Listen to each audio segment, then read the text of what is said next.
Pune Nashik railway मार्गातील शेतकऱ्यांचे 7 वारे लॉक, ना कर्ज मिळतंय ना जमीन विकता येते। नेमका प्रकरण काय? मंडळी, कल्पना करा, तुमची जमीन सरकारने प्रकल्पासाठी राखीव दाखवली, पण प्रकल्पच रद्द झाला आणि तरीही 7 वाऱ्यावरचा शिक्का कायम आहे। त्यामुळे ना कर्ज मिळतं ना जमीन विकता येते।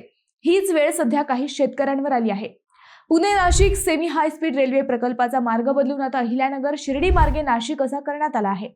त्यामुळे खेड, आंबेगाव आणि जुन्नर येथील अनेक शेतकऱ्यांच्या जमिनी या प्रकल्पातून वगळल्या गेल्या। मात्र अडचण अशी की प्रकल्प रद्द झाला तरी 7 वाऱ्यावरील संपादनाचे शिक्के हटवले गेलेले नाहीत।